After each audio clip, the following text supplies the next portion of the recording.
Trauma Therapist Podcast, episode 352.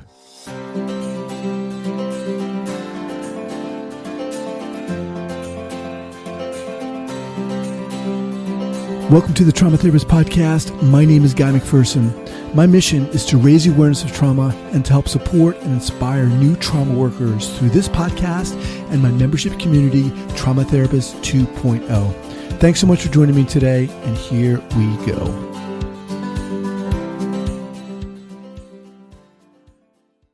All right, guys, welcome back to the Trauma Therapist Podcast. Very excited to have back Laura Dernoot Lipsky. Laura, welcome. Thank you so much. All right. So Laura was a guest on the podcast back on episode 79. She's founder and director of the Trauma Stewardship Institute and author of the books Trauma Stewardship, An Everyday Guide to Caring for Self While Caring for Others, and also The Age of Overwhelm, Strategies for the Long Haul. She's worked directly with trauma survivors for more than 3 decades.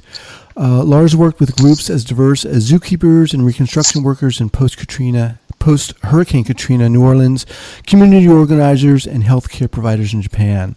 She's known as a pioneer in the field of trauma exposure, and much of her work is being invited to assist in the aftermath of community catastrophes, whether they're fatal storms or mass shootings. All right, Laura. So just remind me where you're from and where you're calling from, and then let's dive in. Oh, yeah. We're based in Seattle, Washington. Okay. Awesome. Mm-hmm. And are you from there originally? No. Okay. We moved around a ton, but yeah, I've been living here a while. Yeah. So let's, obviously we're going to get into your new book, but before we do, I know you talk about this a lot, but give our listeners the kind of the nutshell version of how the heck you got into this topic, why we're sitting here talking about this, why you wrote this book, just the nutshell, and then we'll dive in. Sure. I got into trauma for deeply personal reasons. I'm sure I got into that work, as many people do, from a place of trauma mastery and trying to reconcile things in my own life earlier on. And then how I got into vicarious trauma was because I had spent so much work doing primary trauma work and having zero insight or awareness in terms of how to sustain and just continue on for any amount of time. So that's how I got into vicarious trauma work, was, from a place of coming very close to losing my own mind and then becoming really, really curious about that. And then realizing that I was in some good company of other people who also, just how many of us don't have a sense of what it means to do this work and sustain. You said, you got into this for very personal reasons, but what was it that kind of inspired you, if I can use that word, to make the switch to saying, okay, yes, I've had experiences of my own, but I want to kind of switch gears here and help others. What was it that led you down that path? Well, I think what happened for me was when I was struggling so much, I felt very comfortable talking about it and kind of just narrating it. And I was already doing trainings on primary trauma and systematic oppression. And then I think I just found that, I didn't realize this, but how isolated so many of us are who do this work, and how apparently, this was a while ago, but I guess it's still the case because I hear from people all the time that it's still the case, how rarely we talk about vicarious trauma and how rarely we talk about how much we're affected. And so then there just became this, a tremendous outpouring from folks who were eager to know more and learn more. And just, I think just anything we could do to interrupt our isolation, I think, there are times that we gravitate towards that. And that's certainly what happened in this situation, is that I think there were a lot of people who were just so tired of being isolated with it. And so then it just, then it was a very natural progression. So you're saying trauma therapists are isolated in their own vicarious trauma. Why do you think that is?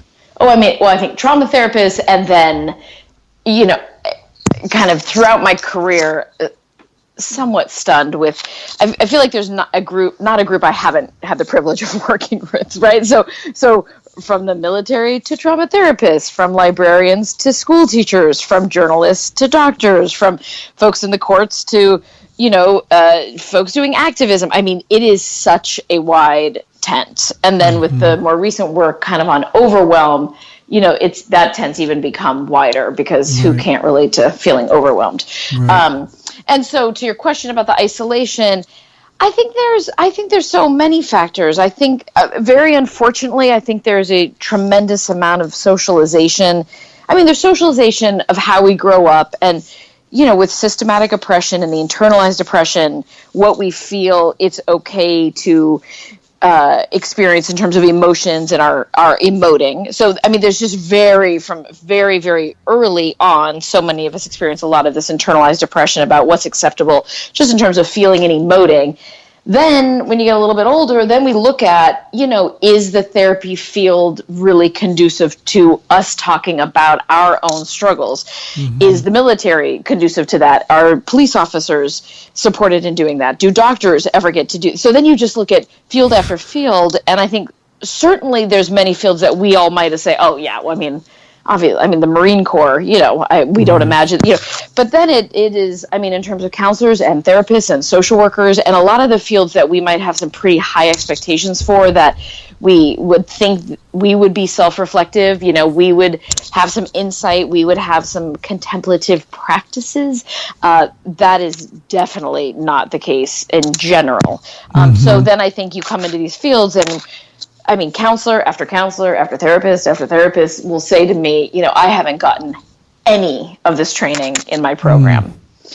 And so we're not getting in school. And then a lot of us are in workplaces, where we're so frenetic and there's so much work to be done. And, many of us feel like we're not doing enough and we should be doing more. And there's all this urgency.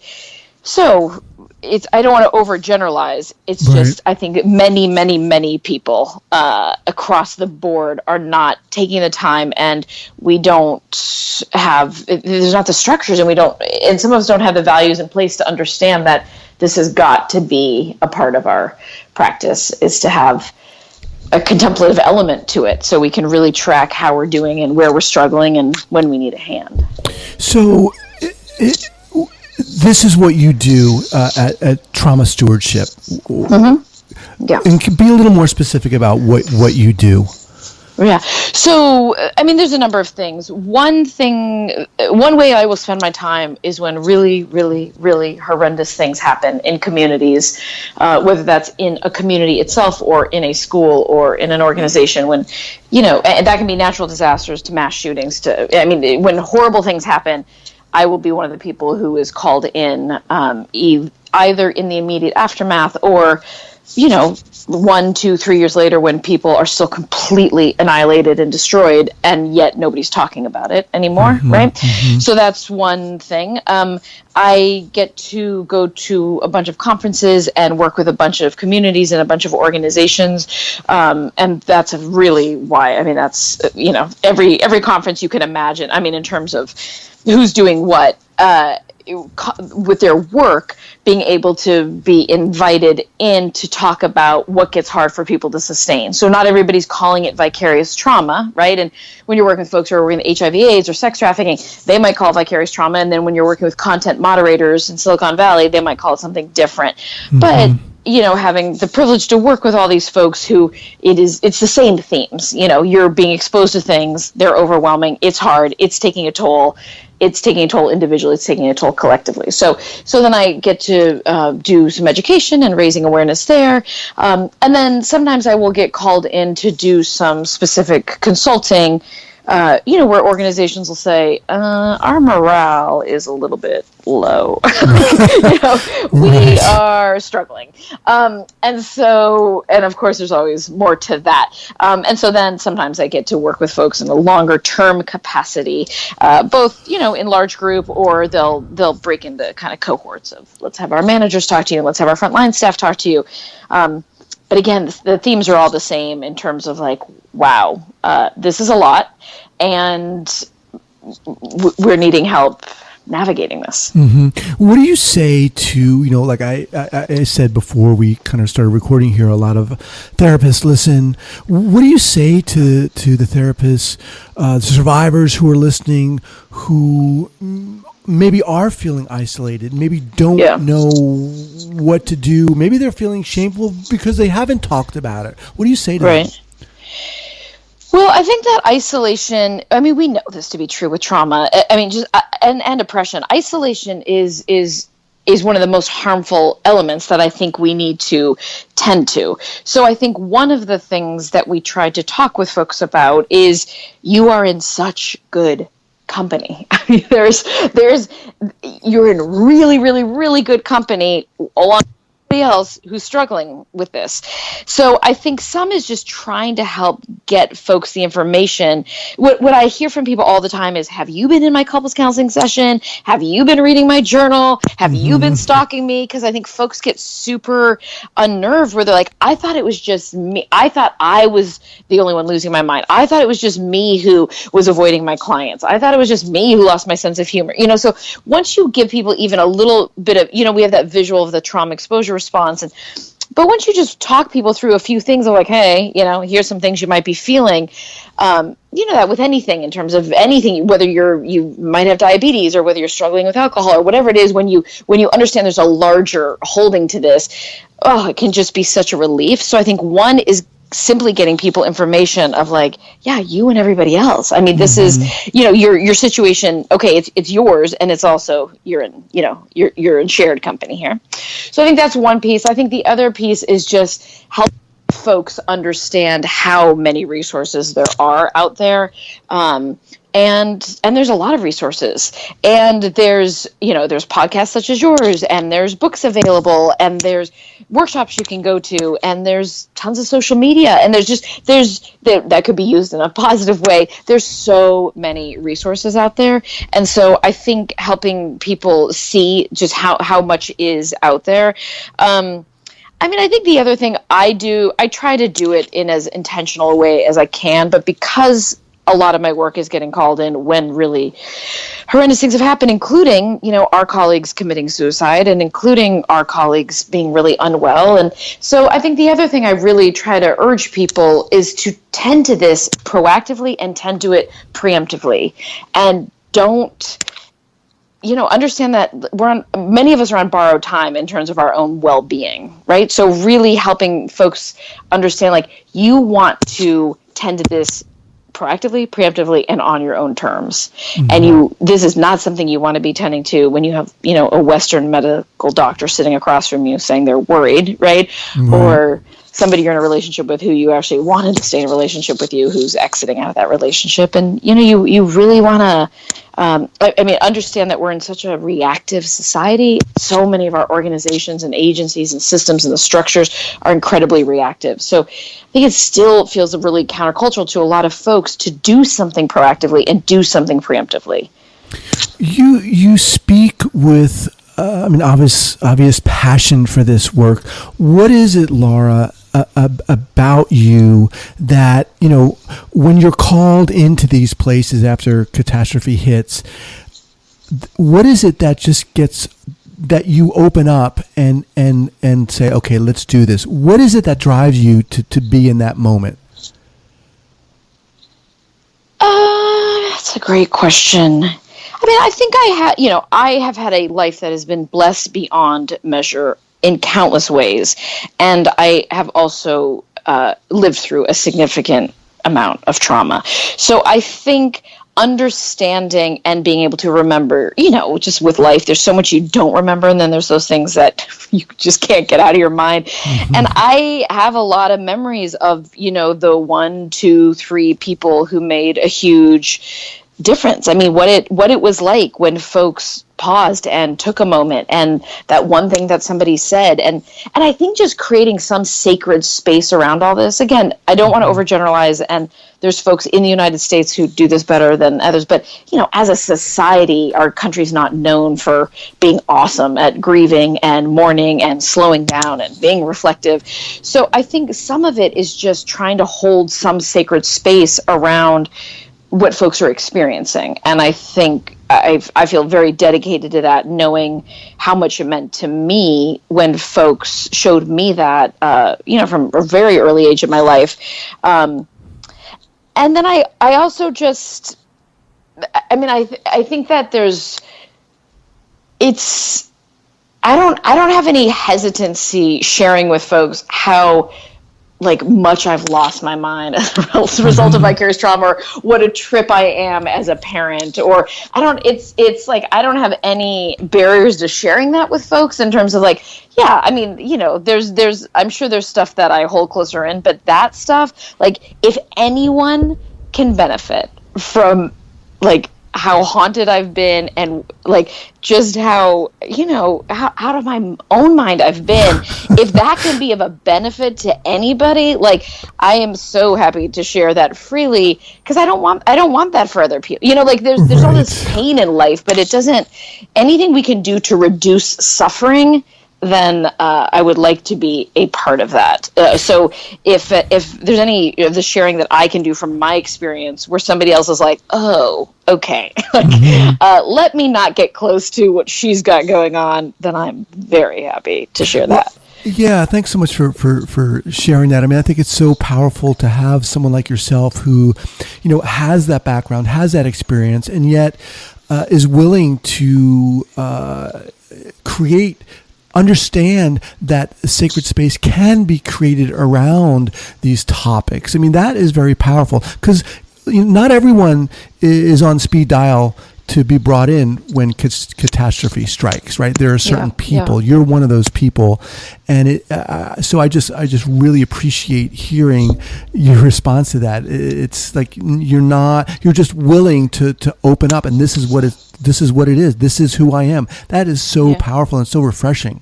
Oh, thank you. Well, I really feel it is, we wish none of this suffering would happen. And when it does, it is truly a privilege to get to lend a hand in any way possible. I'm so grateful to be able to do something as opposed to solely witnessing, So why this book, The Age of Overwhelm, Strategies for the Long Haul? What just tell me about that time when you're like, all right, I got to write this book. What was going on? Obviously, if we look around now, it's yes, of course, but what was your reasoning?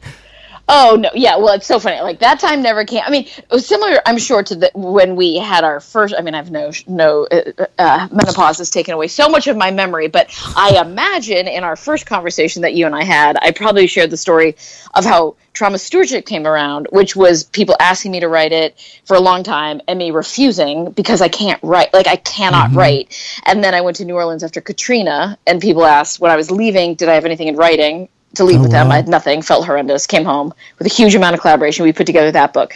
It was similar with this book in that since Trauma Stewardship has came out years ago, people have been asking me consistently to write something, and I again refused because I can't write still, and I've got children, and I'm in the throes of menopause, which is not the sharpest cognitive time for. There's just there's nothing about my life that would ever make you think, oh yeah, this would be a great time, to write a book. Right.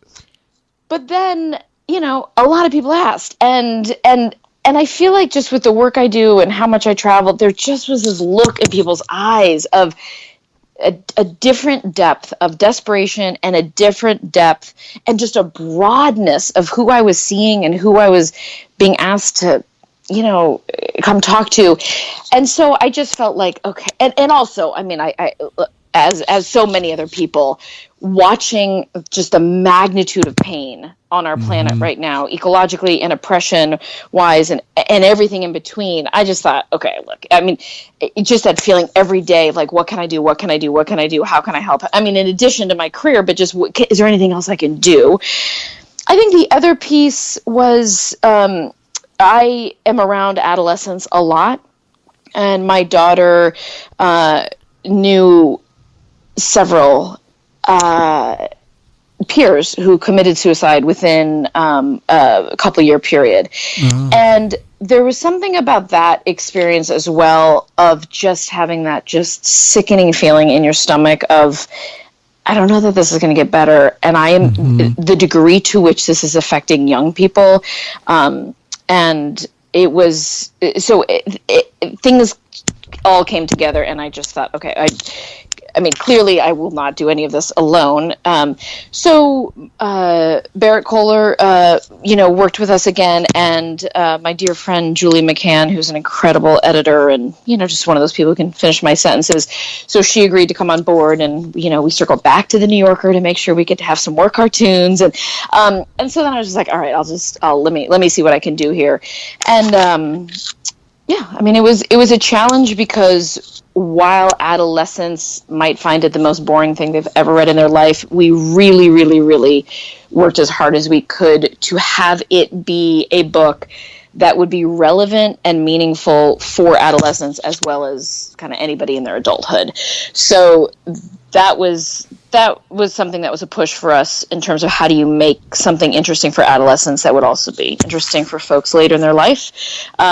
And then just how do you tend to the massive amount of overwhelm that folks are experiencing in a way that is in any way helpful.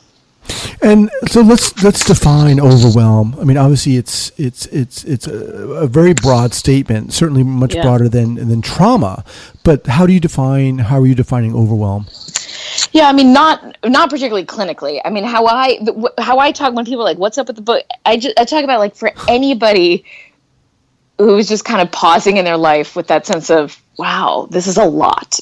Like, this is a lot. And for some people, what's a lot is the number of people taking care of their aging parents or their in-laws. And for some people, what's a lot is trying to raise their kids. And for some people, what's a lot is their job, and some people at school, and a ton of people internationally, it's what's going on with the world and governments and everything. So it's for anybody who's just like, okay, this is a lot. And what I kept hearing from people of all ages is, I can't deal. Like, I just kept hearing that over and over and over. Just like, I can't deal with the news. I can't deal with my boss. I can't deal with my teacher. I can't deal with my kids. I can't deal with my relatives. Like, I just can't. Like, people just, like, a diminished sense of capacity. You know what I mean? Like, just that internal pool of capacity that we hope that we have, kind of across the board, a real diminished sense where folks are just like, as my friend said just the other day, she said, everything feels like I have to gear up for it. Everything, right? So where you go from, like, you're going through your life, and you're like, all right, I kind of got it going on. And then you're like, oh my God, now it feels exhausting to take my kid to soccer practice, right? Which of course is not about soccer practice, but so that's how we think about it. And we just tried to pitch, obviously it's not a book, I would never say anything I do is a book for anyone. So, I mean, a book for everyone, it's definitely not a book for everyone. But we did really try to pitch a very wide tent with it. Mm-hmm. Well, if we can speak about adolescence, because I love that topic, what is your hope? What are you trying to provide for adolescents through this book? Yeah, that's a great question. I mean, again, going back to the isolated theme, I think what I experienced with raising my kids and being in their friends' lives and working with so many adolescents is that there is a ton of isolation. And we did some focus groups, and I did a bunch of interviews, and then again, just kind of qualitatively being out there researching them as I do my work. It can be, with what we know with media and social media, it can seem this kind of counterintuitive thing, like they're always on their phones and they're around each other. And then you talk to them, and just this kind of abiding sense of isolation, I think that is very concerning to me. I think the pure state of being overwhelmed, of how do you first of all, how many of us adults are able to, like, honestly look at kids and talk to them in a straightforward way of just like, everything is going to be okay. I mean, I can't muster that with my kid. Like, how do you, they're just like, how could you say, I mean, they're concerned to go to school. They're concerned to be out on the streets. There's like massive amounts of training about like what to do when you're out there with your friends, whether or not you're getting pulled over or not getting pulled over, and regardless of what you're, I mean, it's just like there's layer upon layer upon layer of just being in open spaces, being in close spaces, what's going on with politics. And so I think there's this very destabilizing, wow, is everything going to be okay? Right? And then you bring that all the way just down to starting in grade school now with kids having phones and social media. That is a whole other piece that I don't know that much about, but we did a ton of research around, and I tried to talk with, I try to talk with my colleagues in the field who are in that work, and then you just, all the people who invented social media and invented so many of these platforms, and the engineers who created it, and the amount of remorse that they feel, and the amount of how much the distress that they express around social media. So then you can have this very large macro, what's happening in the world, and how are these young folks navigating it, just period, to say nothing of what we know is going on with their brain, until they're 25. And then you bring it down to you're watching third graders, fourth graders, fifth graders on up, just walking around school with their phones and navigating social media, and everything that means. In terms of decision fatigue, right? And then how do they conduct themselves? And then even more isolation. And so and I think the social media piece is something I focus on a lot, because it was one of the places I felt very despairing when I was writing, because every single young person I interviewed, every single one said that they knew that social media, it's not purely harm, of course, but they knew social media was causing harm in their lives, and none of them had an off-ramp. And then I think you talk to adults, and it's not like most of us are the most awesome role models in terms of us having off-ramps to our relationship with social media. So I think there's all these different levels with adolescence, and I feel like, again, I get called in for the very extreme, ineffably heartbreaking moments, and then I think there's all these other moments of the deep, deep, deep struggle, and of course some of them are thriving and some of them are doing incredibly well, and you can, it's like weather patterns in Colorado. You can be doing well and tanking countless times in a day, but I do think the stakes are very, very high with adolescents, and I think that there is a huge amount that they are being asked to navigate, and I see young person after young person after young person at their breaking point. It's too much. So I think in the book, we tried to both raise some awareness of why they might be struggling, right? And put some names like, hey guys, here's what decision fatigue looks like. Here's why you might want to be thoughtful about your social media, right? Here's why you might have a hard time with some impulse control. And then just coming up with a lot of strategies that they possibly could wrap their mind around. Oh my God. It's a really long answer. Sorry. That's a very, very long-winded answer. I apologize. But I'm thinking, I'm listening to you, and I'm just thinking, yes, it's so true. And yes, I feel the same, with my own life and my own kids. And I think raising awareness through your book is just going to be of paramount importance. So this speaks to adolescents. It obviously speaks to parents as well? Yeah. Hopefully. It speaks to we really, the way I talk about it is for anybody who's out there and is just like, man, I'm tired, then we hope they will find something in it. And there's a lot of offerings. There's a lot, I guess that in and of itself can be overwhelming. But as you know, one of the things we know with, when we get overwhelmed is we can feel like we don't have a lot of options. So we wanted to err on the side of giving people too many options, in terms of how they can navigate through all this, as opposed to just assuming everybody's going to want to be out in nature and work out and get a therapy dog, right? We wanted to give people a lot of different choices. So there's going to be folks who are like, yeah, I hate nature and animals, I'm never going to do that. But I am kind of drawn to this section of the book. So we tried to put in a lot of offerings. One of the things I want to kind of circle back to, in that I know I asked you about this during our first initial conversation, episode 79, is to share kind of a clinical error, or an error that you made, and maybe it might have even been, when you were called into work in a catastrophic situation, and what you learned from that. Oh man, I have made so many mistakes.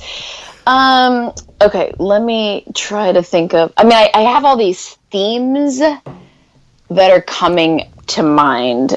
I'm having a hard time coming up with a single moment, but let me start with the themes, and then we'll see, because I'm having a hard time coming up with a single moment. But I mean, some of what I just still feel just ashamed about is, I mean, I started formally doing this when I was 18, and I had, as my peers did, a huge amount of stamina and a lot of passion and a ton of fire in the belly and so much commitment. And I was also very self-righteous, and I was really arrogant, and I was really cocky. And so I know that affected how I engaged with folks.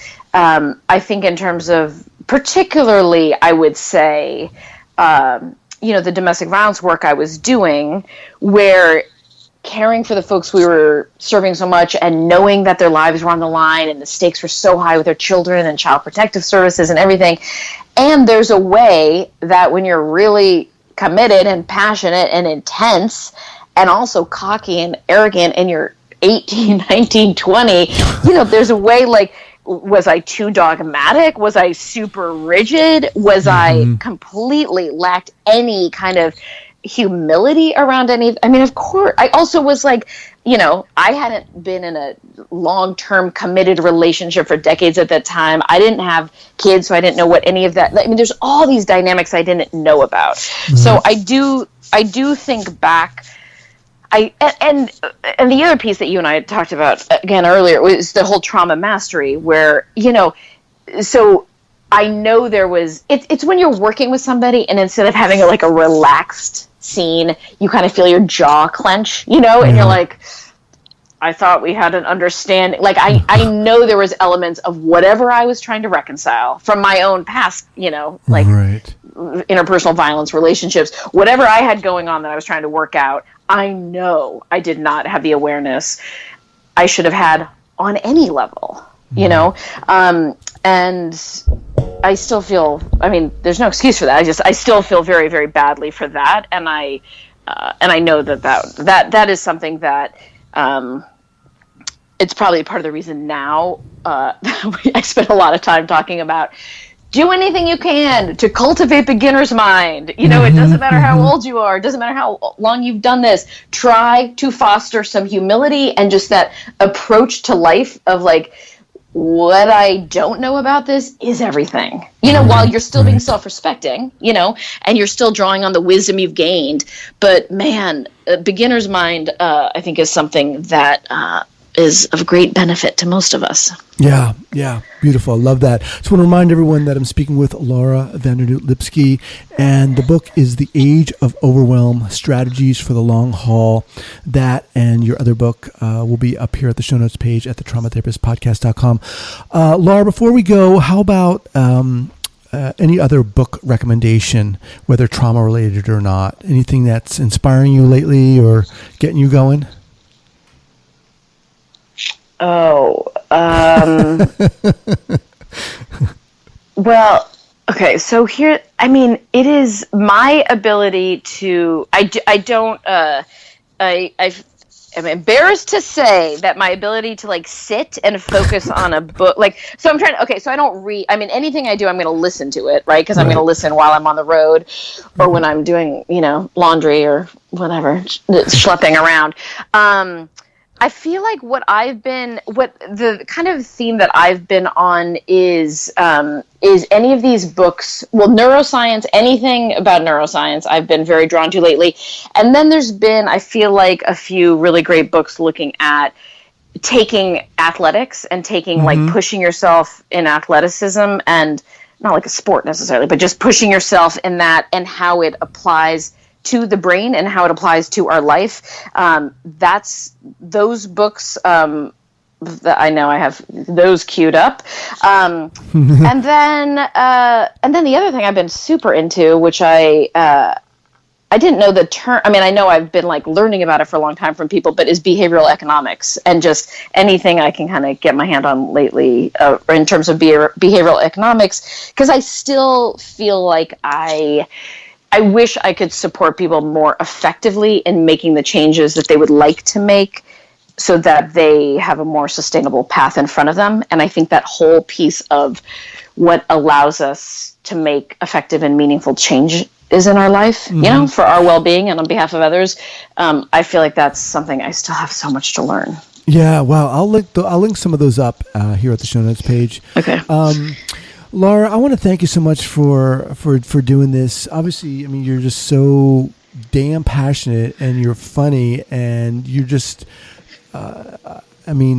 definitely, I understand why people have you come into places where, they need to open up and where things need to be talked about in times of pain. I mean, it's so anyway.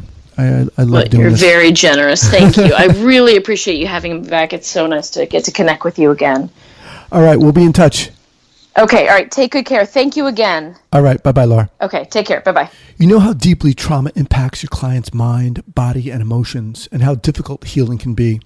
You have clients who are constantly and unpredictably triggered by their traumatic experiences, controlled by emotions of shame, anxiety, anger, depression, and fear, and even turning to substance abuse, cutting, and other harmful behaviors to cope. World-renowned expert and author Dr. Janina Fisher's proven approach to complex trauma treatment, which is based on 40-plus years of research and clinical practice, addresses the holistic impact of trauma to effectively heal deep trauma and attachment wounds so clients can break free from the past, feel safe, calm, and thrive in life. If you're ready to become a certified complex trauma treatment professional and master neurobiologically informed treatments that will heal trauma, save marriages and families, and help clients take back their lives, then join my friends over at Pessy and save $500 today by signing up at www.pessy.com/trauma treatment. That's www.pessy, spelled PESI.com/trauma treatment. CPTSDfoundation.org provides daily recovery support, live group calls, 365 days a year. All calls are led by trauma-informed advocates, authors, and highly respected practitioners in the field of trauma recovery. CPTSDfoundation.org helps survivors connect with others who've walked through the fire of abuse and are on a path toward healing. After working with thousands of survivors all around the world, they know how to help you escape the shame of abuse by connecting with like-minded individuals so you can finally feel like healing is possible. Stop isolating between therapy appointments. Getting re-traumatized with your current strategy is no longer necessary. Reach out to CPTSD Foundation today and discover the life-changing, daily, trauma-informed peer support you've been waiting for. That's cptsdfoundation.org.